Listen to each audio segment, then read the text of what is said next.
Se produciu durante a crise no noso país foi que aumentou o número de persoas cuidadoras de dependentes e de persoas que se autoperciben como dependentes, non só das que son efectivamente dependentes recoñecidos, e que o fixo fundamentalmente a costa de mulleres que ou ben tiveron que deixar o seu emprego ou ben que directamente non o buscan porque se teñen que adicar a cuidar a estas persoas e, como sabedes tamén, cos recortes que se produciron no 2012 tamén se reduciu o número de persoas que cotizan a Seguridade Social sendo cuidadoras. Por lo tanto, sitúanos nun escenario no que se entrecruzan pois esa esfera dos cuidados, pero tamén a esfera da precarización da material da clase traballadora galega, que é un elemento estrutural do noso país.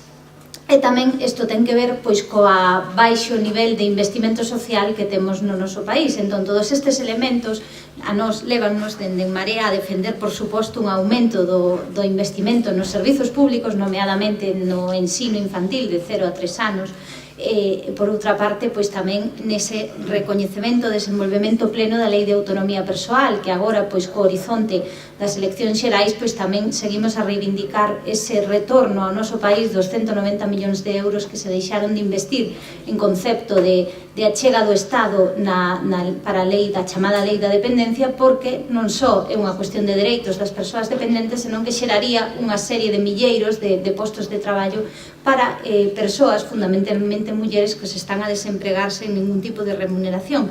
Pero tamén nos leva a un debate máis fondo sobre como se xestionan estes cuidados. Non só se trata, isto dio moitas veces Xavier, non, hai dúas maneiras de solucionalo: todo garantido nos servizos públicos ou tamén esa compartir os cuidados e que non só recaian nunha parte da poboación, pero non son contraditorios, evidentemente. Temos que apostar por servizos públicos fortes no sector da infancia e dos maiores, pero tamén por un cambio nos modelos de vida que nos permitan ter máis tempo para a vida persoal. E dicíamolo cando temos o debate sobre a necesaria universalización do ensino 0-3 anos que nos defendemos, a cuestión non é poder levar 8 ou 9 horas a teu fillo ou filla a unha gardería ou unha escola infantil, que nos defendemos que é un eido educativo, senón ter tempo para ter espazos para esa descendencia, non, espazos de tempo.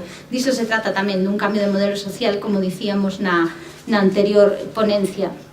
E hoxe, pois, acompáñanos Merche Larrañaga, a ver se digo ben o nome, Merche Larrañaga, doutora en Economía pola Universidade do País Vasco e profesora, pois, de Economía na mesma universidade, especialista en Economía feminista, pero tamén traballa en Economía internacional, en Economía solidaria, ten artigos sobre todas estas cuestións e foi directora de Igualdade da propia Universidade do País Vasco, así que, pois, xa lle damos paso, que penso que xa está a presentación.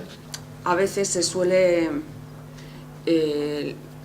identificar la economía feminista con la economía de cuidados, ¿no? Y bueno, pues y es lógico porque es un tema que ha trabajado mucho, ¿no? Pero bueno, pues la economía feminista es algo más que economía de cuidados, de todas maneras, ¿no?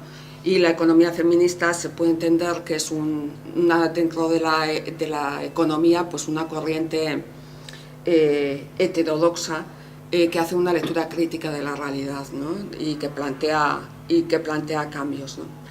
La economía feminista, podemos decir que bueno, aunque hablamos en singular, no todo el mundo que trabaja en esto de la economía de cuidados y de la economía feminista piensa igual, pero bueno, sí que tiene una serie de características comunes. Por una parte es que no ha triunfado en la academia, ¿no? Es decir, que en las universidades pues no ha tenido, en las escuelas de economía pues no ha tenido mucho éxito, y tal vez pues porque se enseña una economía muy concreta, ¿no? Y por eso tal vez el compañero anterior pues no recomendaba asistir a esas escuelas, ¿no? No ha triunfado mucho en las universidades, pero bueno, sí que ha tenido éxito a nivel social, digamos, en movimientos sociales, en ONGs, etcétera, ¿no? Es interdisciplinar y, por tanto, para los economistas ortodoxos eso no es economía, porque tiene muchos puntos en común con la sociología, con la política, antropología, etcétera. Y luego son trabajos, y entonces también aquí viene un poco de autocrítica, ¿no? Son trabajos que han sido realizados fundamentalmente por autoras occidentales europeas, estadounidenses, etcétera, y por tanto igual también explican mejor determinadas realidades, unas realidades que otras, ¿no? Entonces, bueno, elementos comunes, pues tiene una visión, una preocupación por las desigualdades muy grande, nace de una preocupación por las desigualdades sociales en general y por las desigualdades de género en particular, y parte de la constatación de una división sexual de los trabajos, ¿no? en prácticamente todas las sociedades. Entonces, a partir de esta preocupación, pues critica la ortodoxia económica, es decir, no nos gusta ni la realidad ni cómo se explica esa realidad desde la economía, ¿vale? Y por tanto cuestiona conceptos que hasta hace relativamente poco pues eran incuestionables en economía, ¿no? Y luego tiene una voluntad y anhelo de cambio, es decir, critica la realidad pero para cambiarla, ¿no? Y en este sentido, pues por ejemplo, ligado a esto, pues me gustaría comentar que, por ejemplo, en estudios de economía, principalmente en estudios ligados al mundo de la empresa, pues últimamente están proliferando un montón de estudios que hasta ahora, pues por lo visto el tema se ha puesto de moda, y entonces están proliferando un montón de estudios que analizan, por ejemplo, el techo de cristal, es decir, las dificultades de las mujeres para el acceso a puestos de dirección. Es un tema sin duda muy interesante, es un tema muy importante porque es necesario que haya referentes de mujeres en todos los ámbitos, etcétera, ¿no? Pero evidentemente el que se nombre una consejera, ya que antes se ha hablado, pues por ejemplo que se nombren alguna mujer más en los consejos de administración de las empresas del IBEX 35, va a cambiar poco las cosas, va a cambiar poco las cosas, y además pues en Iberdrola o en el Santander o lo que sea, ¿no? Y además pues parece que olvidamos, al poner el énfasis en ese tipo de estudios, parece que olvidamos que se trata de estudios relativos a una élite, y faltan estudios relativos pues a la gente que está en la base, ¿no? Como decía Teresa Tors, pues el problema de la mayoría de las mujeres no es el techo de cristal, sino que es el suelo pegajoso, ¿no? Y entonces, bueno, pues una crítica también a los estudios que se están haciendo, que son muy necesarios y que yo no critico, pero bueno, harían falta también estudios de otro tipo, ¿no? Entonces, bueno, pues la economía feminista y la economía de cuidados lo que hace es pues poner en cuestión algunos conceptos, ¿no? En economía se considera que bueno, pues el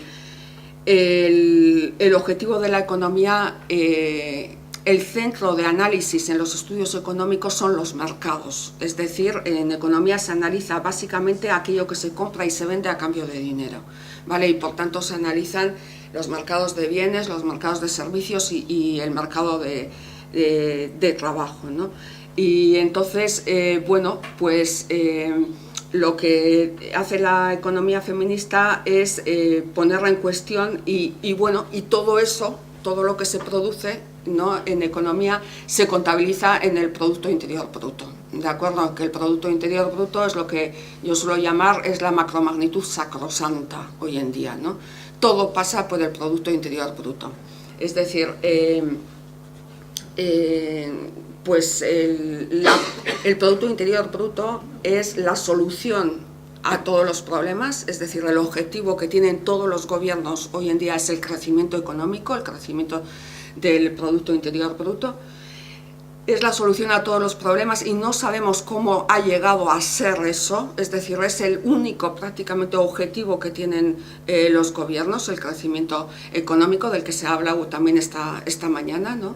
Es el objetivo que tienen todos los gobiernos y no se sabe muy bien cómo ha pasado de ser un mero indicador de cómo iban las cosas, que se empezó a utilizar en Estados Unidos fundamentalmente durante la Gran Depresión, ¿no?, de cómo van, para saber más o menos cómo van las cosas, necesitamos un indicador que se empezó a utilizar de manera sistemática, el Producto Interior Bruto. No se sabe muy bien cómo ha pasado de ser un mero indicador a ser el objetivo, no solo es el objetivo y por tanto la salvación a todos los problemas, ¿no?, que tienen, no solo es el objetivo, sino que también es la medida de todo en la economía, ¿no? Es decir, cuando antes el compañero anterior hablaba de deuda o se habla de déficit público o se habla de, pues no se habla de deuda en millones, sino que se habla de deuda en proporción al Producto Interior Bruto, ¿vale? La medida de todo es el Producto Interior Bruto, es decir, el tamaño de la economía, ¿no? Cuando se habla de si una economía es más o menos abierta, no se miran las exportaciones en millones, sino que se mira las exportaciones en relación al Producto Interior Bruto, ¿vale? Por tanto, es el objetivo y la solución a todos los problemas, es la medida de todas las cosas y es también el indicador fundamental que existe hoy en día y que utilizan los organismos internacionales para medir el bienestar. Es decir, el bienestar o cómo viven los países, es decir, el PIB partido por población, ¿vale? PIB per cápita o renta per cápita, ¿vale? Entonces, desde este punto de vista, pues lo que dice la economía y el Producto Interior Bruto, como pues es el valor de lo que produce una economía durante un determinado periodo de tiempo, ¿no? Es, bueno, pues, y hay un flujo de bienes, servicios y un flujo de dinero. Todo en economía se mide en dinero, todo se mide en euros y aquello que no se mide en euros no es economía, ¿vale? Entonces, podemos decir que la economía feminista hace algo tan sencillo como una crítica a este modo de presentar el funcionamiento de la economía, ¿vale? Y lo que dice la economía feminista es que, bueno, pues existen, si lo que queremos es en la economía ortodoxa o la economía convencional, los hogares, quienes producen el PIB, para entendernos, ¿no?, quienes son los responsables del Producto Interior Bruto y por tanto del bienestar y de la renta per cápita, son fundamentalmente las empresas y el Estado, ¿vale? Esos son los agentes productivos. Y los hogares son fundamentalmente agentes de consumo, ¿vale? Son unidades de consumo y son dueños de los factores de producción. También se oculta que la inmensa mayoría son dueños o somos dueños del factor trabajo y muy pocos son quienes controlan el capital, ¿vale? Pero lo que viene a decir toda esta economía de cuidados, esta economía feminista, es poner en cuestión todo esto, ¿no? Y decir, bueno, pues no, este esquema no es un esquema realista, es decir, si lo importante con aquello con lo que medimos cómo viven los países y la producción, etcétera, los hogares no son solo unidades de consumo, sino que son unidades de producción, es decir, los hogares producen y lo que los hogares producen, de hecho, tiene mucha más relación, muchas veces lo que producen los hogares tiene mucha más relación con la calidad de vida de las personas, con nuestras vidas, que lo que producen determinadas empresas, ¿no? Y esto es lo que se suele representar de manera académica, pues en un esquema de Antonella Picchio, de decir, bueno, pues frente a los mercados, pues también hay una zona, digamos, de economía que no pasa por los mercados, ¿vale? Que no pasa por los mercados, pero que es fundamental para el funcionamiento del sistema, ¿no?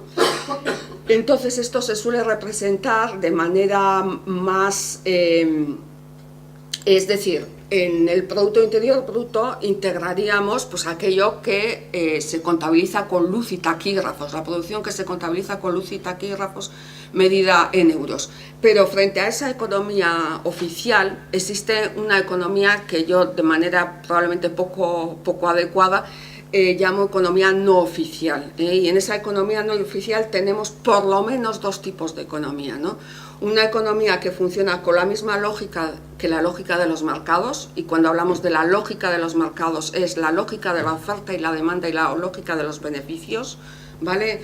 Pero que por diferentes motivos no se contabiliza. Aquí tendríamos lo que llamamos economía informal, economía sumergida, economía irregular, etc. Es decir, se producen cosas legales que se pueden producir en el mercado, pero por diferentes motivos, pues sin luz y taquígrafos, ¿vale? Es decir, es la producción, por ejemplo, de calzado en talleres clandestinos, ¿vale? Evidentemente, en tiempos de crisis hay flujos de la economía oficial hacia la economía informal, ¿vale? Y porque el motivo fundamental de la existencia de la economía irregular son motivos de carácter fiscal, es decir, para no pagar impuestos, de manera que en tiempos de crisis esa economía irregular tiende a aumentar. Frente a esa tenemos la economía que llamamos, o que yo suelo llamar clandestina o ilegal, es decir, funciona con la lógica de los beneficios, funciona con la lógica de la oferta y la demanda, pero lo que se produce no es legal, y por tanto pues no se contabiliza. Pero aquí tenemos pues una cuestión, y es para ver también cómo ese indicador que tomamos como medida de todo y como objetivo fundamental de la economía, hasta qué punto pues parece que es algo pues caído del cielo. No, responde a definiciones, y responde a definiciones que van cambiando con el tiempo, ¿vale? ¿Qué se considera, qué va a entrar en el PIB y qué no entra en el PIB? No ha permanecido estanco en el tiempo. Y el ejemplo más claro lo tenemos que hace pocos años, relativamente 3 o 4 años, la Unión Europea decidió, por diferentes razones, el Instituto de Estadística de Europa, Eurostat, recomendó a los países de la Unión Europea que incluyeran en el PIB actividades alegales o ilegales como la prostitución o el tráfico de drogas, ¿vale? Entonces, bueno, eso da idea también de hasta qué punto es una estimación. Eso ha influido en incrementar la tarta, y la tarta que sería el PIB, y que la tarta sea mayor o menor no es una cuestión baladí, porque, como hemos dicho, después es la medida de todo, el tamaño de la tarta. Y frente a esa economía que funciona con la lógica del mercado, tenemos una economía que no funciona con la lógica de los mercados, con la lógica del beneficio, de la oferta y de la demanda, y es la economía no mercantil, que serían los llamados trabajos fundamentalmente por los que no hay un intercambio directo de dinero, y que son fundamentalmente los trabajos domésticos y de cuidados, que se desarrollan fundamentalmente en los hogares, en las familias, para entendernos, y el trabajo voluntario, que funciona con lógicas diferentes. Y esto se suele representar de manera más visual, de manera menos académica, como en la economía del iceberg. Es decir, la economía, la disciplina de la economía se ha ocupado solo de la superficie, es decir, de los mercados, ¿vale? De aquello que pasa por el mercado.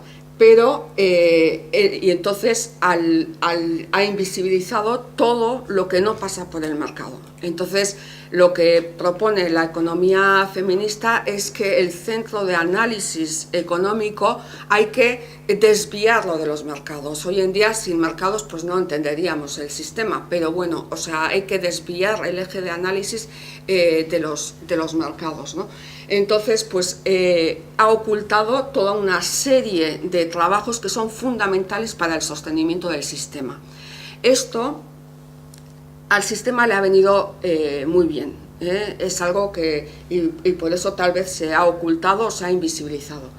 Invisibilizar toda esa parte sumergida del iceberg, todos esos trabajos domésticos y de cuidados no pagados, bueno, eso tiene un sesgo de género evidente, porque las responsables históricamente y también hoy en día de la mayoría de esos trabajos son mujeres, y por tanto lo que se ha ocultado es el trabajo de las mujeres, ¿vale? Tiene un sesgo, por tanto, de género clarísimo. También tiene un sesgo menor, pero también tiene un sesgo de clase, ¿vale? Porque las clases ricas, la gente rica, siempre ha recurrido a la contratación de personal a su servicio, fundamentalmente también mujeres, ¿no?, para realizar esos trabajos. Es decir, que cuando decimos, cuando antes he dicho, los hogares en economía son fundamentalmente unidades de consumo, también son un poco productores, pero muy poco productores. La producción de los hogares se limita al trabajo pagado que contratan para la realización de los trabajos domésticos y de cuidados, ¿no? El empleo, lo que se llama empleo doméstico, ¿no? Por tanto, también tiene un sesgo de clase evidente, ¿no? Entonces, esta ocultación le ha permitido al sistema aparecer y a los mercados aparecer como mercados como autosuficientes, autónomos, que funcionan perfectamente solos, y eso no es cierto, ¿vale? Es decir, el sistema no se mantendría, no podría mantenerse sin la parte sumergida del iceberg, ¿vale? Cuando llegamos al mercado, y cuando llegamos al mercado de trabajo, llegamos comidas, llegamos vestidas, llegamos cuidadas, nos han formado, etcétera, etcétera. Si eso no lo asumieran los hogares y lo tuvieran que asumir las empresas, desde luego sus beneficios, sus rentabilidades y todo eso serían muy diferentes a las que tienen en realidad, ¿no? Entonces, bueno, pues entonces por eso uno de los conceptos por el que empezó a trabajar la economía feminista cuestionando es el concepto de trabajo, es decir, en economía se consideraba trabajo exclusivamente el trabajo a cambio de un salario, ¿vale? Es decir, se identificaban trabajo y empleo. Lo que viene a decir todo esto que estamos comentando es que el empleo es trabajo, pero el concepto de trabajo es un concepto más amplio que el de empleo, ¿no? Relacionado con esto, cuestiona el concepto de actividad económica, es decir, las actividades económicas no son solo las que pasan por el mercado, hay más economía más allá de los mercados. El concepto de bienestar, ¿vale? Es decir, para el bienestar obviamente la renta es fundamental, pero no solo la renta, y muy ligado a esto cuestiona el concepto que se suele utilizar, que se sigue utilizando todavía en algunas escuelas de economía, como del agente prototípico que funciona en la economía, el Homo economicus, ¿vale? Cuestiona, es decir, el Homo economicus es una leyenda urbana, ni ha existido, ni existe, ni existirá. El Homo economicus, las características fundamentales es que, por supuesto, también se le suele llamar a veces BBVA, como personaje burgués, blanco, varón, adulto, etc. Es decir, es una persona que está siempre activa en el mercado, que ni nace, ni es niño, ni enferma, ni envejece, ni nada, ¿no? Y entonces es una especie pues, de champiñón que surge ahí y que bueno, ¿no? Entonces eso no es cierto. Entonces, otra de las cuestiones que ha resaltado mucho la economía feminista es que frente a esta idea de que las características del Homo economicus sus decisiones son siempre racionales, es absolutamente egoísta y solo egoísta, es decir, solo le mira a lo suyo, ¿vale? Y es absolutamente autónomo e independiente. Entonces, algo que se cuestiona es esto de la idea de autonomía e independencia. Lo que se resalta es que eso es falso, es decir, que todo el mundo necesitamos de otras personas, ¿vale? Somos seres absolutamente interdependientes, social, y después las ecofeministas pues también resaltan pues la dependencia con el medio ambiente, ¿no? Es decir, somos seres absolutamente interdependientes, necesitamos de los demás. Ahora, siendo esto cierto, incluso necesitamos de los demás cuando enfermamos, tenemos un accidente, en cualquier circunstancia, y en circunstancias normales también. Ahora bien, somos dependientes a lo largo de toda la vida, pero como se ha comentado en la presentación, pues a veces la gente se queda con eso, es decir, somos interdependientes y necesitamos de los demás igual a lo largo de toda la vida. No es cierto. Hay etapas en las que la dependencia es mayor y por tanto esas son las cuestiones que habría que resolver de manera, darle una solución social, ¿no? Que es sobre todo al inicio y al final de la vida, Y probablemente pues, una cuestión que hay ahora encima de la mesa es cómo enfrentar sobre todo el proceso de envejecimiento de la población, es decir, cuál es la respuesta que se va a dar desde el ámbito público al cuidado de las personas mayores y mayores dependientes. Entonces, y estas dos cuestiones son cruciales para las mujeres, el cuidado al inicio y al final. Al inicio, pues porque se da normalmente en una etapa de la vida de las mujeres, cuando se tienen niños, cuando se empiezan a tener niños, pues es sobre los 30 años o por ahí, se va retrasando, ¿no? Y entonces que es un momento importante para la carrera profesional de las mujeres, ¿no? Y luego al final, pues porque es una gran necesidad social, ¿no? Entonces, bueno, pues lo que se ha hecho es, como comentábamos, es un poco ocultar toda esta, volviendo al esquema de la economía del iceberg, ocultar todo eso con un sesgo de género, un sesgo de clase. Le ha permitido al sistema aparecer como independiente, a los mercados independientes, autónomos, etcétera, etcétera, y luego ha hecho otra cosa que le ha venido también fantásticamente bien, y es que ha ocultado los flujos que hay entre esas dos esferas, ¿vale? Y que son esos flujos también permanecen ocultos, entonces, y una manera de visualizar que esos flujos existen, pues suelen ser, desgraciadamente, los tiempos de crisis, suelen ser buenos tiempos para visibilizar estos flujos, ¿no?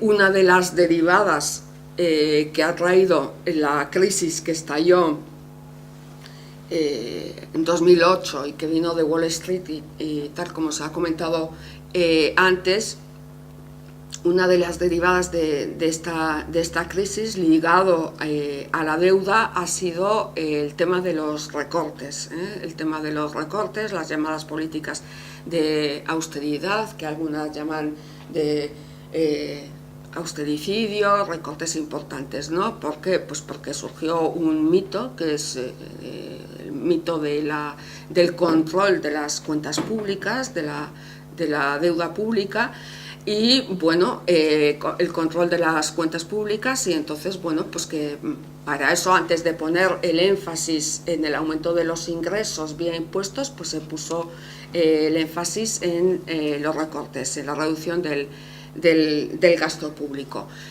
Y a todo esto no es, por supuesto, quienes le dieron la base teórica a todos estos recortes, pues fueron, para variar, los economistas, ¿no?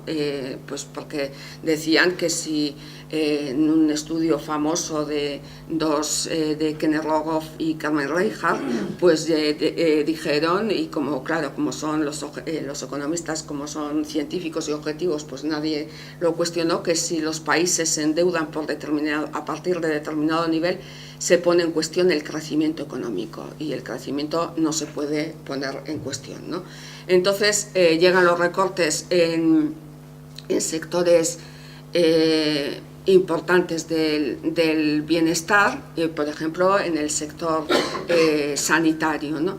Y entonces, bueno, pues si se recortan los gastos en el sector sanitario, eso va a hacer que probablemente pues, se resienta el servicio sanitario, se resienta el empleo en el sector sanitario, se precarice probablemente el empleo en el sector sanitario, tal vez mejoren las cuentas del sector sanitario, que no sé por qué tampoco tienen que estar en equilibrio en esas cosas, ¿no? Pero lo que no se consigue con todo eso es que la gente se cure antes, y por ejemplo en el País Vasco, que no es de las comunidades autónomas, no es, creo, de las que más se ha recortado en este sector, pero también por ejemplo en el País Vasco, pues en los hospitales pues hay una política implícita y explícita a que la gente se le mande cada vez antes a casa después de un ingreso en los hospitales, ¿no?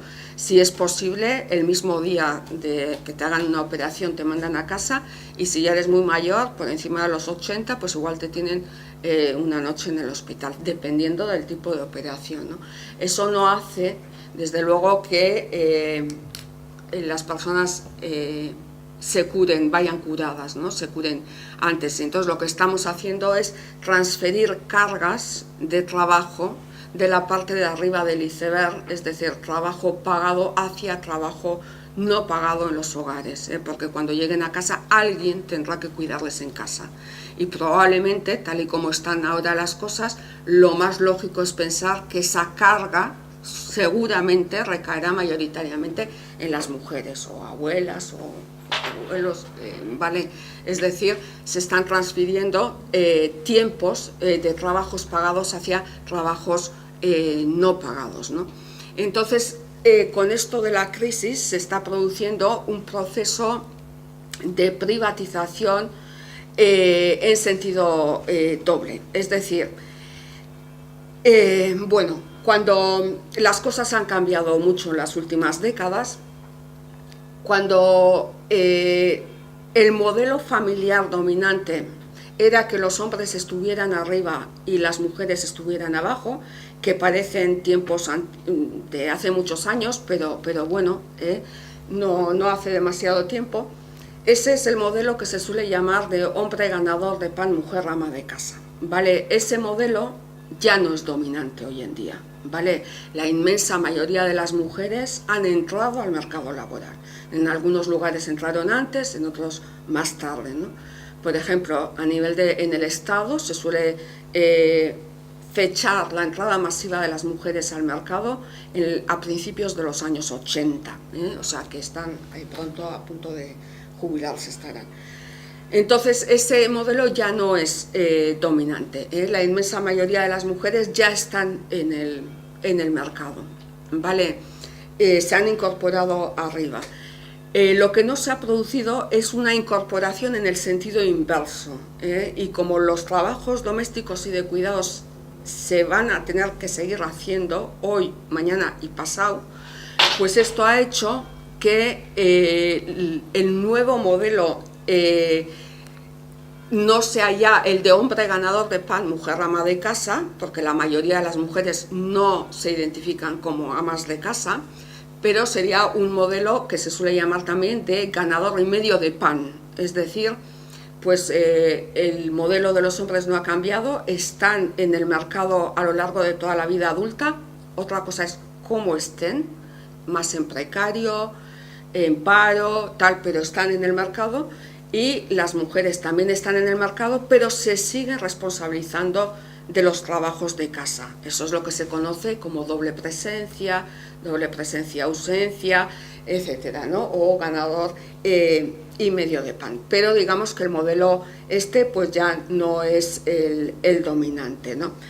Pero, a lo que quería ir con esto de los recortes y el proceso de privatización que se está produciendo y el riesgo que hay en este tema de la privatización es que, bueno, la economía feminista, mucha gente, bueno, no sé aquí, bueno, eso es muy conocido, pero bueno, pues mucha gente identifica la economía feminista con economía de cuidados y exclusivamente con los cuidados no pagados, es decir, con los trabajos domésticos y de cuidados no remunerados. Es en eso en lo que ha hecho énfasis efectivamente la economía feminista. Es de ahí de donde ha empezado a trabajar y a hacer los análisis, ¿no? Y es lógico porque esos son los que se consideraban trabajos no económicos y que no eran importantes desde el punto de vista económico y social, ¿no? Pero entonces a veces, pues al identificar exclusivamente economía de cuidados con economía de cuidados no remunerados, pues está simplificando el tema de los cuidados, el tema de los cuidados, y no sé hasta qué punto a veces el hablar es casi exclusivamente de los trabajos no remunerados no contribuye tal vez a una cierta mitificación de estos trabajos, que son absolutamente necesarios, pero que lo que se propone es que esos trabajos, esa parte invisible del iceberg, hay que desfeminizarla, ¿vale? Es decir, los días tienen 24 horas para todo el mundo y si dedicamos más horas a la parte de abajo, evidentemente o nos va a quedar menos tiempo para el trabajo de mercado, nos va a quedar menos tiempo de ocio o nos va a quedar menos tiempo para dormir o lo que sea, ¿vale? Entonces hay que desfeminizar eso, y mientras eso no se produzca, es decir, un reparto equitativo de lo que hay debajo del iceberg, mientras ese no se reparta de manera equitativa, las desigualdades laborales seguirán existiendo, ¿vale?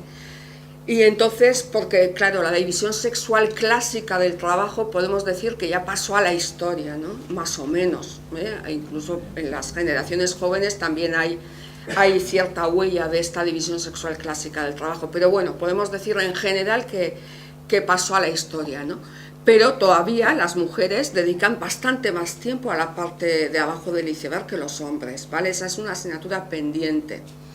Y luego, por otra parte, también existe división sexual, en ese sentido hay una herencia de la división sexual del trabajo, y luego por otra parte, que seguramente no nos va a dar tiempo, pero también en la parte de arriba hay división sexual, hay división del trabajo, es decir, las mujeres están en el mercado, pero no estamos en las mismas cosas. En algunos sectores sí, hay cierto equilibrio cuantitativo, 60-40, que es lo que se suele poner, pero después hay sectores sigue habiendo muy masculinizados, como por ejemplo pues la construcción, el de las finanzas también es bastante masculino, no tanto, pero bueno, con un techo de cristal muy duro, y luego hay otros que están muy feminizados, ¿vale? Muy feminizados, sobre todo de servicios y servicios relacionados pues con el bienestar, etcétera. Pero bueno, esto puede cambiar, porque en los países europeos sí siempre las mujeres han estado en el sector servicios, pero por ejemplo en algunos países del sur, pues la entrada de mujeres al mercado se ha hecho vía más a través de la industria en algunos lugares, pues ya hayan tenido incidencia la globalización, ¿no?, de la producción, las empresas transnacionales, etcétera, ¿no? Puede cambiar, pero estamos en sectores diferentes, ¿no? Y también en las cosas que se hacen en casa también estamos en sitios diferentes, ¿no? Entonces, por ejemplo, pues las mujeres se suele decir que están más en las cosas que se hacen dentro de casa y las que son, digamos, más esclavas, como puede ser preparar la comida y cosas de limpiar la casa y tal, y los hombres más en otro tipo de como hacer compras o gestiones o lo que sea, ¿no? Es decir, existe también división en la parte sumergida del iceberg, ¿no? Bien, entonces entendemos que desfeminizar esa parte sumergida del iceberg, y no sé hasta qué punto también desfamiliarizarla, es decir, hasta qué punto también hay que poner servicios públicos que antes ha comentado también, pues de atención, de cuidado de personas fundamentalmente, ¿no? Sobre todo al inicio y al fin de la vida, ¿no? Y ahí pues estaría todo este tema de los servicios públicos, porque ligado a esto, y era a lo que quería ir, pues decir que economía de cuidados es solo economía de cuidados no remunerados es tener una visión bastante estrecha de los cuidados, es decir, se cuida en casa, pero se cuida también fuera de casa, ¿vale? Y de hecho, en el tema de los cuidados fuera de los hogares ha sido fundamental el desarrollo del estado del bienestar, con la educación, la sanidad, etcétera, etcétera, ¿no? Y entonces, y en este sentido, pues está el tema, y en este tema de los cuidados pues estaría pues lo que se llama en esta organización social de los cuidados, pues esto se suele representar en forma de un diamante que se ha hecho muy famoso, de un Razavi, y el diamante de cuidados en el que participan pues diferentes agentes, ¿no? Tendríamos por supuesto los hogares por un lado, tendríamos el Estado por otro lado, el sector no lucrativo y el mercado. Entonces, la economía feminista también, y aquí hacemos también otra pequeña autocrítica, la economía feminista de este diamante muchas veces se ha quedado con el vértice de los hogares, ha analizado fundamentalmente el vértice de los hogares y el vértice del Estado, digamos, del sector público, ¿no? Y siempre se quedan fuera de este análisis los mercados. Es decir, hemos dicho, en esta economía del iceberg, los mercados, los llamados mercados, las empresas, se benefician clarísimamente de todos estos trabajos invisibilizados y por tanto no sabemos muy bien por qué no se les pide a cambio también contrapartidas, es decir, quedan fuera del análisis. Cuando, por ejemplo, cuando se habla también de fomentar la corresponsabilidad, es decir, últimamente, por ejemplo, está encima de la mesa pues todo el debate de la corresponsabilidad, es decir, para desfeminizar, eso es, la parte sumergida del iceberg, pues hay quienes tienen muchísimas esperanzas puestas, pues por ejemplo, en los permisos de paternidad y estas cosas, ¿no? La ampliación de permisos de paternidad, intransferibles, etcétera, etcétera, ¿no? Todo este tipo de cuestiones. Entonces, bueno, pero probablemente todo este tema de la conciliación, la corresponsabilidad, todo el peso normalmente suele recaer en el sector público, ¿vale? Que es verdad que es un sector referente y que sirve como de referente para el resto de las empresas, pero digamos que es donde queda todo el tema de donde se toman medidas de corresponsabilidad, etcétera, etcétera. Y lo que se está produciendo además en este tema de, bueno, ¿qué hacer para desfeminizar esa parte invisible del iceberg? Pues está el tema de los permisos y esto, ¿no? Entonces, ahí está, bueno, ¿qué se le puede pedir también a las empresas? Porque muchas veces se dice, bueno, pues las administraciones dicen, no podemos pedirles nada, eso entra dentro de esto, bueno, pues se podría, ¿no? Pues con premios o con castigos. O sea, no sé, pues por ejemplo en el País Vasco pues las diputaciones tienen competencias a nivel fiscal, competencias fiscales, y entonces, bueno, pues podría haber incentivos o desincentivos fiscales para las empresas que tomen cierto tipo de medidas, ¿no? Pero además en este tema de qué estamos haciendo para desfeminizar esa parte de abajo del iceberg, yo creo que hay por una parte una contradicción clarísima que se está dando entre el discurso público y después la práctica por el otro lado, ¿no? El discurso público está claro, hay que fomentar la corresponsabilidad, aumentar el número de semanas por paternidad, etcétera, etcétera.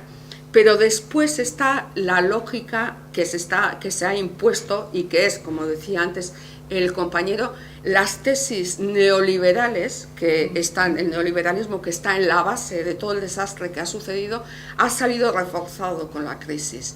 Y una de las vías por la que ha salido reforzado el neoliberalismo es por la vía de la la palabra flexibilización del mercado laboral ya parece que no es suficiente y hablan de hiperflexibilidad del mercado laboral, ¿no? Es decir, desregulación del mercado laboral, aumento, no es que la precariedad laboral se iniciara con esta crisis, había vida antes de esta crisis y también la precariedad ya existía antes de la gran recesión, pero es cierto que ese proceso de precarización laboral se ha agudizado muchísimo con la crisis, ¿no? Y entonces todas estas medidas que se están tomando desde las administraciones públicas o que se plantean, que no sé en qué quedarán, y ahí se toman siempre como referencia a los países del norte de Europa y tal, ¿no? están pensadas la mayoría de estas medidas llamadas de conciliación, corresponsabilidad, etcétera, están pensadas para trabajadores y trabajadoras estables. No están pensadas, es impensable que gente joven, que además son las que más necesitan y las que más en precario están, porque si hay precariedad es sobre todo entre la juventud, ¿no? O sea, es impensable que estas medidas se puedan aplicar, también se puedan acoger la gente que está en precario y que acaba de entrar de manera temporal con contratos precarios de poco tiempo, etcétera, a este tipo de medidas. Es decir, ahora mismo estamos funcionando con dos lógicas, ¿no? Una lógica teórica y en el plano político que está funcionando, pero otra lógica que es la de la reforma laboral, etcétera, etcétera, que va justo en sentido contrario y que yo creo que es la que en la práctica es la que va a mandar, ¿eh? Entonces, bueno, pues, y entonces ligado a esto, la segunda vía por la que se ha desconfigurado todo esto, es igual, se está produciendo otro proceso de privatización que es especialmente peligroso. Es decir, hemos dicho, por una parte, cuando se producen recortes en hospitales, pues hay cargas de trabajo que van hacia los hogares. Claro, como en economía solo se ocupan de la parte de arriba, esos flujos de cargas, esas transferencias de cargas permanecen ocultas, ¿eh? Los nexos también se ocultan, ¿no? Y eso le viene estupendamente bien, ¿no? Nos viene muy bien, ¿no? Y la otra vía es por la vía también de los recortes, es decir, bueno, pues como la disciplina fiscal se ha impuesto, no se puede siempre, nos hemos creído este mensaje de que el problemas que hemos vivido por encima de nuestras posibilidades, que hay que recortar y que se ha gastado demasiado, que el gasto público ha sido demasiado grande, etcétera, ¿no? Pues hemos asumido que el gasto público tiene que disminuir. Y entonces aquí es donde el neoliberalismo ha ganado también, ¿no? Y es decir, que se está produciendo un proceso de privatización de sectores claves de bienestar, y que son sectores de cuidados. Es decir, la economía de cuidados no es solo la de los cuidados no pagados, como hemos dicho, también se cuida fuera de los hogares, y de hecho los cuidados fuera de los hogares están totalmente relacionados con los pilares del estado del bienestar. Sectores claves de cuidados son la educación y la sanidad, por ejemplo, ¿no? Entonces, lo que se está produciendo con esta excusa de que hay que reducir el gasto público es un proceso de privatización de estos sectores. Es decir, se ha tocado a los pilares del estado del bienestar a través de estos sectores de cuidados. De manera que están entrando no solo empresas privadas, sino entidades de las que ha hablado antes el compañero, hablando de las finanzas, ¿no? Los inversores institucionales, los grandes fondos, etcétera, están entrando en el sector de cuidados, en el sector de la sanidad, en el sector de la educación, etcétera, etcétera, ¿no? Y eso es peligrosísimo. No sé si era por el año 2012 o por ahí, le hicieron una entrevista en un periódico a Carlos Slim, que como sabéis es uno de los hombres más ricos del mundo, mexicano, que vino pues, a hablar, imagino, de la crisis y a recomendar lo que había que hacer. Y le preguntaron, y me llamó a mí muchísimo la atención, ¿no? Le preguntaron si era un buen momento para invertir, ¿no? Y por supuesto los tiempos de crisis suelen ser muy buenos momentos para invertir para quienes tengan dinero, claro, para la gente rica siempre son grandes oportunidades. Dijo que era un momento extraordinario para invertir en Europa, y entonces le preguntaron en qué invertiría, y a mí me llamó mucho la atención porque él mencionó las residencias de mayores y el sector sanitario. Es decir, siempre se van a necesitar cuidados, y como ha dicho antes ella, cuidados sobre todo de personas mayores, el envejecimiento, etcétera, etcétera. Cuando llegó el siglo XXI ya hubo quien lo calificó enseguida como el siglo de los cuidados, ¿no? Cuidado del medio ambiente, cuidado de las personas, etcétera, etcétera. Entonces ahí han visto pues, que hay grandes oportunidades de negocio, y entonces pues se está produciendo con esto de la excusa de la crisis, los recortes, etcétera, un proceso de privatización y existe un riesgo muy grande de que se conviertan los cuidados en un gran negocio privado, ¿vale? En un gran negocio privado donde están entrando las empresas, y no solo las empresas, sino incluso pues grandes fondos especulativos, etcétera, porque ellos no solo invierten en derivados financieros, diversifican y entran en todo aquello que les puede ser rentable, y entonces consideran que los cuidados es un sector muy rentable.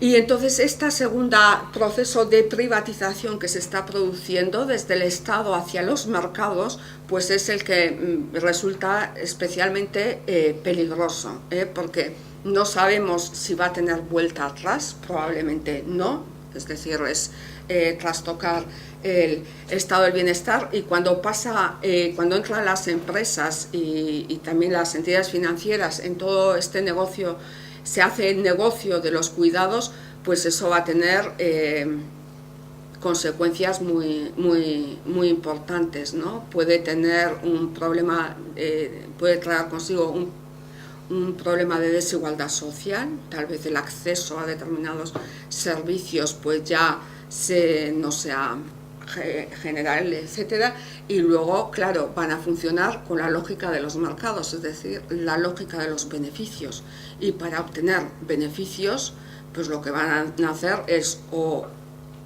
ofrecer servicios peores o lo que sea, la calidad de los servicios, o precariedad laboral clarísima ligado a la prestación de servicios, ¿no? Entonces, bueno, pues con la lógica de los beneficios, ¿de dónde van a obtener los beneficios? Pues probablemente de la reducción de costes, principalmente de costes laborales, ¿no? Y es un poco pues el riesgo en el que estamos ahora mismo, ¿no? Entonces, bueno, pues habría que dar, y entonces pues lo que no hemos comentado antes. Entonces lo que hace la economía feminista y la economía de cuidados es decir, bueno, pues el eje de análisis no pueden ser solo los mercados, que desmercantilizar el análisis económico, ¿no? Y entonces hay que poner en el centro, hay que volver a recuperar y darle un contenido social y político que tuvo la economía en sus inicios como disciplina y que ha ido perdiendo con el tiempo, ¿no?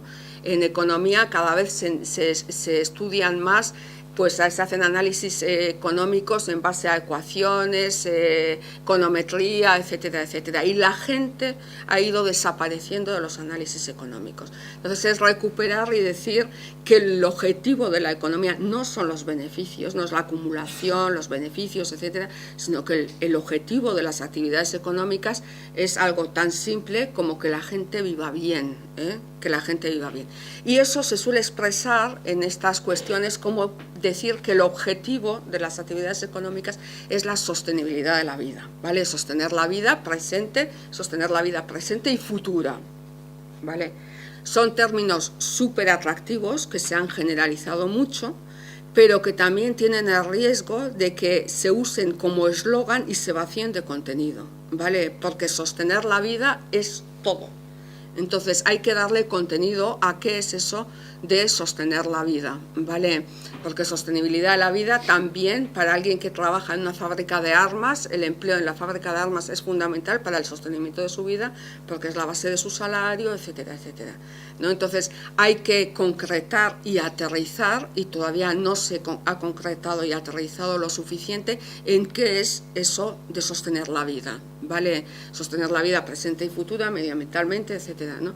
Es decir, ¿cuál es? Cuando se habla de crecimiento, pues habría que decir, porque el PIB no discrimina, cuenta igual cualquier cosa. No, habrá que decir qué es lo que conviene que crezca y qué es lo que conviene que no crezca. Es decir, en qué actividades se va a basar el crecimiento, en qué trabajo se va a basar el crecimiento, etcétera, etcétera, ¿no? Y bueno, pues 5 minutos. Entonces, bueno, pues estas son un poco las cuestiones que teníamos planteadas.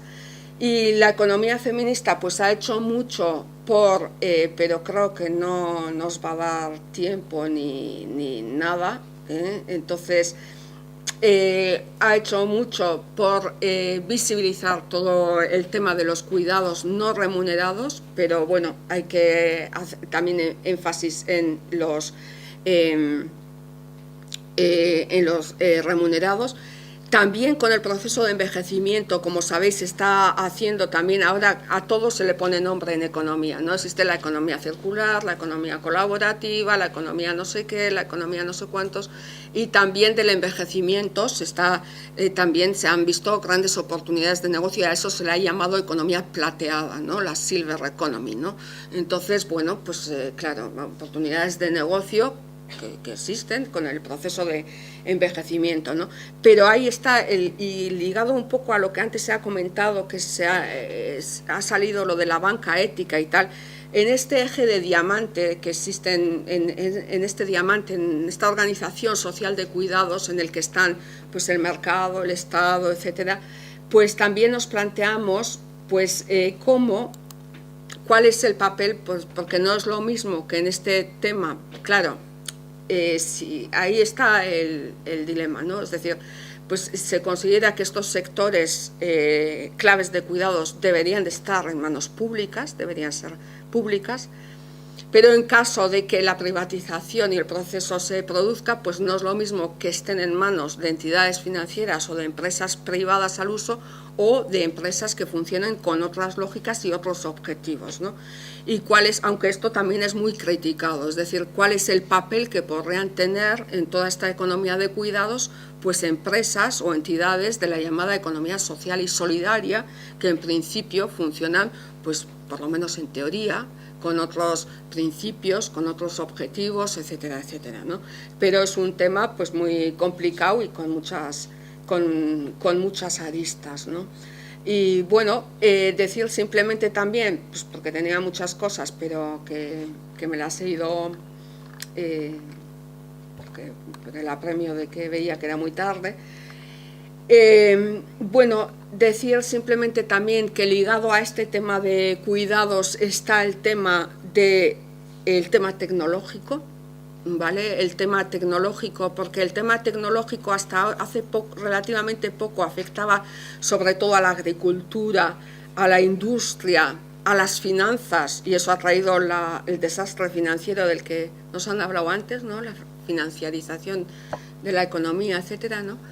Y ahora lo que se está viendo es que los avances tecnológicos, los robots, pues todavía no sabemos cómo, pero van a entrar en sectores que hasta ahora no entraban, ¿no?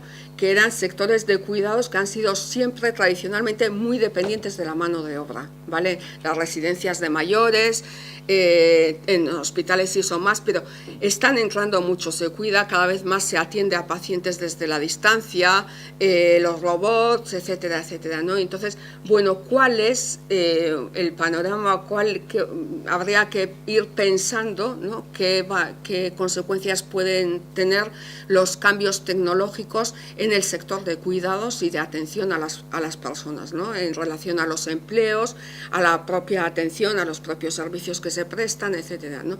Creo que es un tema que está sobre la mesa y que habría que plantear, ¿no? Y bueno, pues sin más, tenía pues muchas cosas sobre la crisis y las desigualdades laborales y eso, pero creo que ya es un poco tarde, entonces lo dejamos aquí y si queréis comentar algo, comentamos.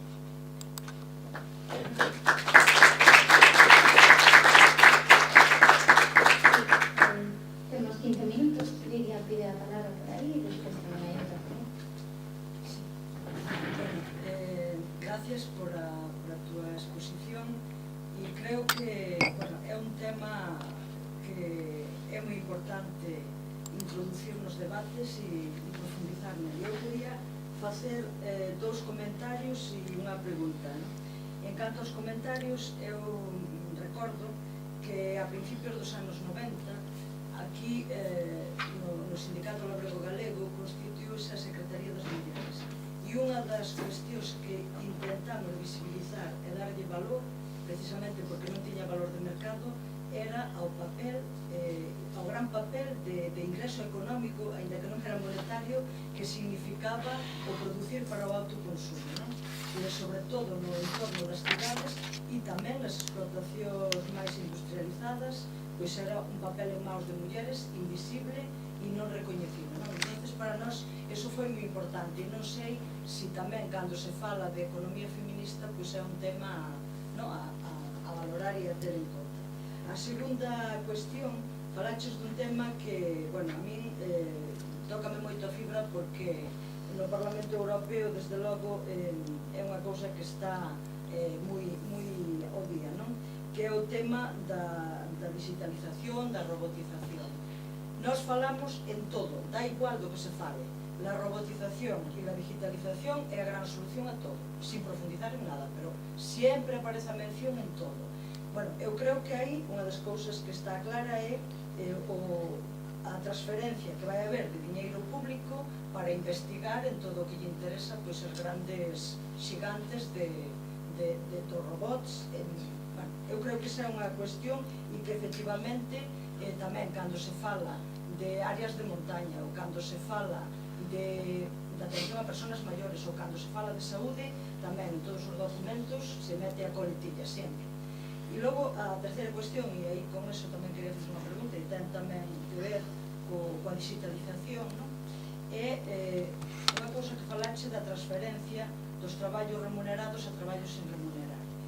E nós estamos vendo, por exemplo, como a presión que hai para que contrates a banca electrónica, a presión que hai para que fagas as xestións desde a tua casa. E eu entendo que ese tamén é unha forma de traspasar traballo remunerado a traballo gratuito para a banca ou para quen sea, porque en vez de ir tú ali á oficina e que te atenda unha persona con un posto remunerado, estás asumindo tú gratuitamente ese traballo e utilizando o teu tempo, que podría ser para ocio, lecer ou que che dé a gana, non? Entón, eu quería preguntar se tedes analizado se neste traspaso de todo este tipo de xestións tamén teñen un papel predominante as mulleres as que van facer nos hogares esas xestións ou non tedes nada ainda analizado? ¿Respondes o prefieres? Como quieras, como tú digas. Respecto a lo del autoconsumo, pues sí, precisamente, por ejemplo, eso sí que es el autoconsumo para los hogares agrícolas y eso es lo que solemos poner como ejemplo para decir que, bueno, pues en economía, por ejemplo, no se contabiliza esto porque no pasa por el mercado, pero suele haber excepciones, y una de las excepciones que sí se contabiliza en el PIB es todo el valor de la producción para el autoconsumo. Otra cosa es que no se visibilice pues a nivel social, a nivel tal, pero eso incluido en el PIB suele estar. Otra cosa es cómo esté, porque yo creo que suele estar mal incorporado, sobre todo en los países del norte, ¿no? Pero sí, hay todas, pues probablemente sean cosa de mujeres. Es un sector que yo no conozco mucho, ¿no? Aparte, lo de la robotización, pues sí, es lo que comentas de todo esto de que se pues pueden estar produciendo transferencias, pues es muy interesante esa idea, ¿no? Eso lo asociaba más, como normalmente hago esas cosas cuando estoy en la parte de trabajo remunerado, ¿no? Pues no lo asociaba tanto a eso, pero es verdad que se están produciendo ese tipo de transferencias de privatización hacia de trabajos pagados hacia no pagados. Háztelo tú mismo y todo te lo tienes que hacer tú, ya se están cerrando las oficinas de los bancos, etcétera, ¿no? No hay estudios de eso que yo conozca, porque claro, mi conocimiento es muy limitado. No hay estudios que yo sepa de eso. Ahora, los estudios que hay de a qué cosas hacemos cada cual, porque decimos, necesitamos tener una visión de conjunto del iceberg, eso lo decimos en teoría, pero en la práctica no sabemos hacerlo, no podemos hacerlo, porque no tenemos herramientas. Seguimos analizando la parte de arriba con unas herramientas que son básicamente encuestas laborales y PIB y todo eso, y la parte de abajo en base a otras herramientas o a otros instrumentos que son las encuestas de usos del tiempo. Y esas son las encuestas de usos del tiempo, las que nos dicen un poco, que preguntan, pero muy de vez en cuando y muy de aquella manera. Por ejemplo, a nivel del Estado solo se han hecho 2 a lo largo de la historia, por tanto hay poquísima información al respecto de qué cambios. Lo que nos indican es que en el tema de las gestiones no se dedica mucho tiempo, pero es uno de los pocos ámbitos en los que igual el tiempo de los hombres es igual o superior al tiempo de las mujeres. Entonces, si en esto de las, también con este tipo de ejemplos que tú ponías de hacerlo todo por internet y así, pues si sigue la misma lógica, pues probablemente no creo que sea de los ámbitos en los que más desigualdad de género haya en contra de las mujeres, en el tema de las gestiones, y tampoco en el tema en general de informática y ese tipo de cosas, ¿no? Justo es también una de las disciplinas, por ejemplo, que no tiene nada que ver a nivel de usuario o a nivel de trabajador, pues es una de las disciplinas en las que se ha producido algo un poco raro, y es que así como todas las carreras y todos los estudios universitarios hay un cierto proceso de feminización, en de la informática se ha producido lo contrario, ¿no? Se ha ido masculinizando, ¿no? Claro que no tiene nada que ver a nivel de usuaria o a nivel de profesional, ¿no? Yo pienso que no habría grandes diferencias, pero con los poquísimos instrumentos que tenemos, ni ideas, por lo demás. ¿Hay alguna pregunta? A ver, vamos a ver, yo tenía un par de sugerencias. Por ejemplo, la imagen de un iceberg, pues no me acaba de gustar, porque un iceberg nunca se hunde. Entonces, bueno, pues propondría la imagen del barco. Tienes una parte de abajo también que lo sostiene, pero que se puede hundir. Porque yo creo que el problema ya no es tanto si el reparto de quién está debajo del agua o arriba, que es visible, es entre hombres y mujeres, sino si el barco se hunde. Entonces, si el barco se hunde, pues te da lo mismo si el reparto es de una manera o de otra. El barco se hunde. Yo creo que eso está pasando, ¿no? Como dicen muchas feministas, que cada vez es más difícil reproducir la vida por el tema de la precariedad, también por el tema ecológico. Si los niños nacen llenos de químicos y su salud es mucho peor que la de sus abuelos, y el medio ambiente en el que van a vivir no les da de comer, pues poco nos sirve como el país de repartido las tareas, ¿no? Bueno, y luego también hablabas del tema de concretar qué cosas se considera que sostienen la vida, ¿no? Y qué cosas no, y que debíamos concretarlo para trazar una frontera y que no se convierta todo en un todo vale, ¿no? Como el tema de la sostenibilidad, que cualquier cosa ya es sostenible. Y bueno, yo creo que ahí igual se puede hacer algo que a veces en Occidente hacemos muy poco, y es no trazar fronteras todo nada, sino fronteras relativas o adjetivas, ¿no? O sea, ¿qué es más básico y qué otra cosa? ¿Qué sostiene más la vida que otra cosa? No sé, si estás hablando de una empresa que contamina, pues vale, el salario del que trabaja en una empresa que contamina sostiene su vida, pero es que es más importante el que se le muere el niño de leucemia que el salario. O sea, ¿qué es más sostén? ¿La vida de una persona o el salario de una persona? Pues más sostén la vida, que es más importante la salud que el salario. Entonces, no sé, pues hay un poco que introduzcamos términos adjetivos, términos relativos, para poder trazar esas fronteras bien, para que no todo valga. Vale, todo es sostén de la vida, evidentemente, pero ¿qué es más sostén? Claro. Bueno, solo esas dos. Sí, respecto a lo segundo es lo que quería decir, es decir, todo sostiene la vida, pero todo no es lo mismo. Por tanto, si usamos constantemente el sostener la vida y dejarlo ahí, pues corremos el riesgo de que todo valga, y todo no vale, es lo que quería decir al criticar un poco o al poner en cuestión la generalización de este tipo de expresiones como sostener la vida y todo vale. No, precisamente era lo que estaba en mi cabeza, lo que tenía dentro. Respecto a lo de la economía, bueno, a mí la imagen del iceberg pues está ahí, ¿no? Y lo que pasa que sí, la utilizamos porque es muy visual, porque es muy visual.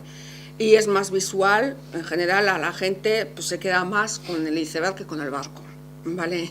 Entonces, claro, tampoco no es más que una simplificación, es decir, porque si hablamos de tamaños y si vamos al tamaño medido en euros, pues también habría que, en fin, recomponer un poco la cosa, etcétera. Es decir, no es más que una manera de visualizarlo, ¿no?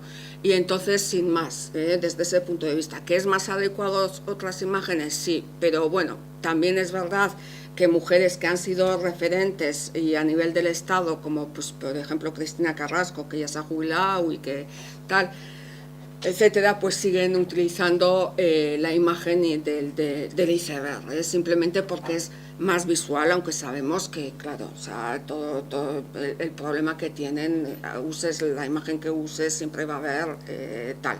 Y es cierto que probablemente no es muy adecuada, pero es visual y en ese sentido lo usamos, sin más. ¿Cómo definirías a política do goberno vasco, tendo en conta que o partido que tradicionalmente goberna é o PNV, en relación ca dereita estatal, pouca ca dereita en Galicia?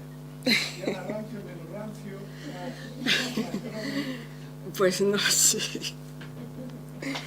A ver, no sé, porque no conozco mucho, pero bueno, a ver, yo creo que en el ámbito de los recortes, yo diría que no han sido tan claros como en otros lugares, ¿no? Y yo no sé de política, entonces tampoco me atrevo a decir estos son democristianos, son de lo otro, son tal, o sea, no soy capaz de poner adjetivos, ¿no? Pero sí es verdad que, por ejemplo, el PNV lo que siempre ha tenido es un cierto componente, pues no sé, por su tradición cristiana o lo que sea, ¿no? Como de social, pues, por ejemplo, en el resto del Estado, una medida que se suele tomar como referencia y como objetivo es la renta de garantía de ingresos que hay en el País Vasco, por ejemplo. Y gente de izquierdas que dice, pues el objetivo es renta de garantía de ingresos, etcétera, etcétera. Es decir, se suele tomar. Ahora, es muy, pues eso, las prioridades son las prioridades, y de hecho, pues también he oído decirles que, claro, la capacidad que tienen de hacer cosas es cada vez menor, tal vez porque quienes mandan son otros poderes, pero bueno, tienen los objetivos son mucha renta de garantía de ingresos que hay, etcétera, etcétera. El objetivo pues es industria 4.0, empresas, tal cual, pues ese tipo de cosas.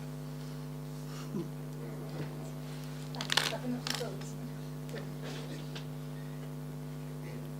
gracias por la intervención, foi magnífica. Eu queria facerche duas preguntas. Falaches de por que non se lles piden contrapartidas aos mercados e empresas privadas. Que poderías poñer exemplos de contrapartidas? Esa é a primeira. E a segunda, ti que pensas que garantiría mellor ofertar o servicio de cuidado ás persoas dependentes, tanto desde o punto de vista de liberar as mulleres desa carga, como da calidade do servicio, mesmo das condicións laborais? A oferta pública dese servicio ou que se deixase en máis de empresas privadas? En cuanto a servicios de cuidados, ¿te refieres? Sí. No, yo apuesto por la oferta pública de servicios, clarísimamente. Es lo que he intentado decir, es decir, se está produciendo lo otro, pero es algo como muy negativo, todo negativo, nefasto, diría, y muy peligroso. Entonces yo totalmente a favor del esto. Y luego lo de las contrapartidas, no, simplemente decir que son los grandes olvidados, suelen ser los grandes olvidados, ¿no? Como eso es, tienen libertad para hacer lo que quieran y tal, pues no se puede, nadie se puede meter con las empresas privadas, etcétera. Entonces, pues ejemplos, pues yo lo que se me ocurre desde la realidad, pues de lo poco que conozco, la realidad del País Vasco, pues sería, por ejemplo, vía fiscal, vía fiscalidad, incentivos o desincentivos fiscales, porque otras maneras no conozco. Entonces, bueno, pues eso. Ahora también es verdad que, por ejemplo, pues en el País Vasco es verdad que el tejido que hay de empresas es, y aquí supongo que será parecido, es el de empresas muy pequeñas, empresas pequeñas y medianas, y entonces pues también pues habría que, no es lo mismo pedir que a según qué empresas, ¿no? Entonces, bueno, pues a veces generalizamos mucho y decimos pues a las empresas hay que, y estamos teniendo en la cabeza a las grandes transnacionales, y el perfil de empresas no es el de las grandes transnacionales, sino que son empresas muy pequeñas o medianas, y entonces, bueno, pues que tienen otros problemas, etcétera. Pero bueno, un poco es la idea que tenía.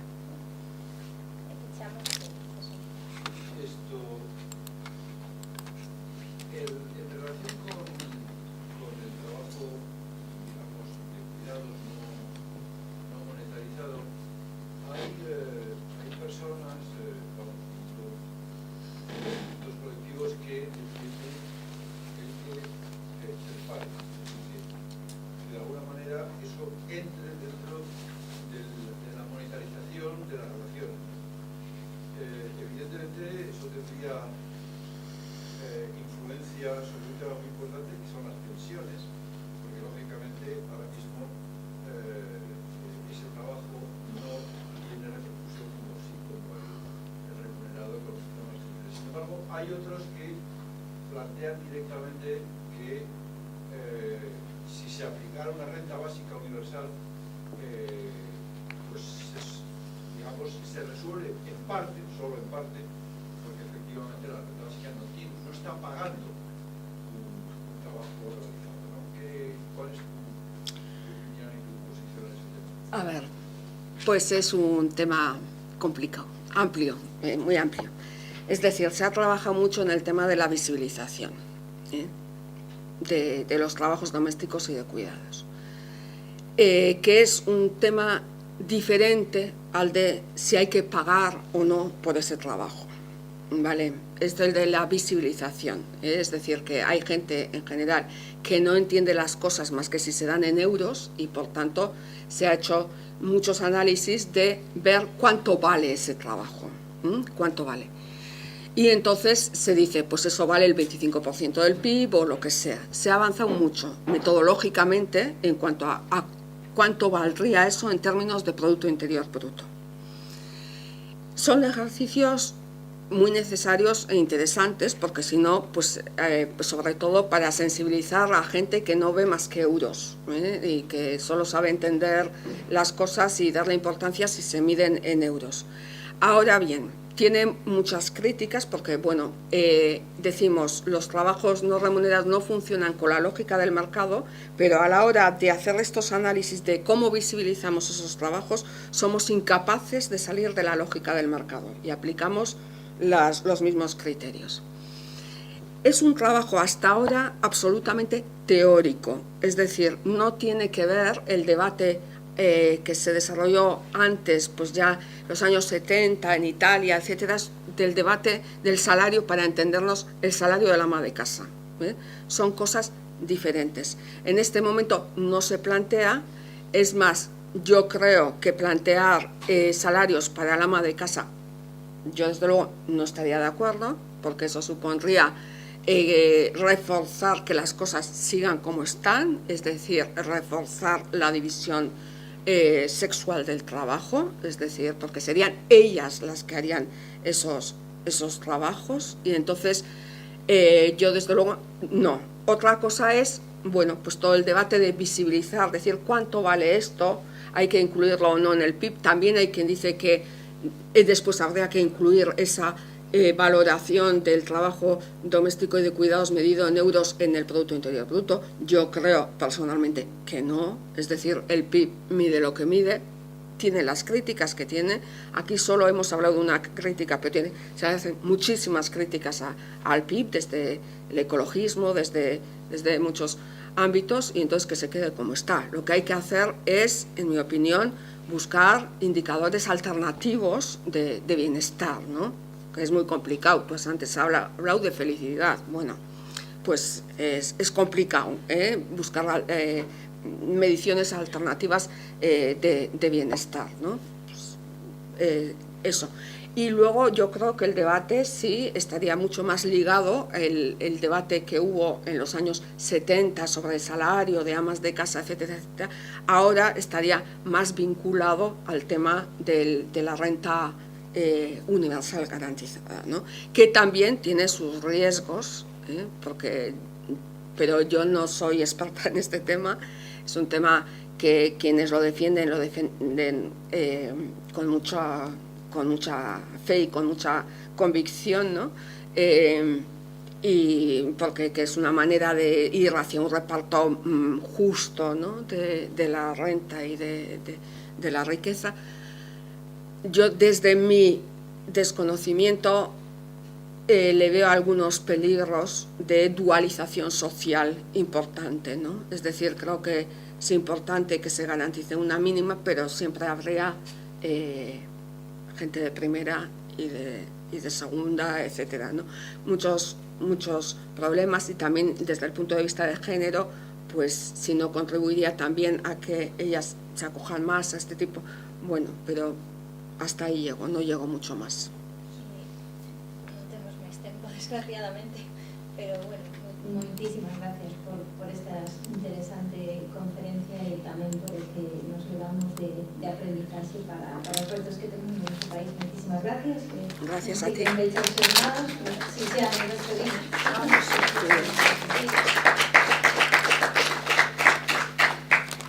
Solo decir que o sábado que ven seguimos.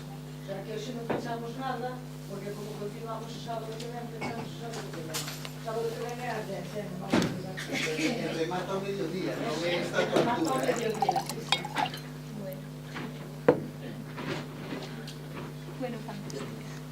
Pero Ay, qué aceleramiento. poco tiempo. Sí. Sí, porque Porque además, como he visto que era tanta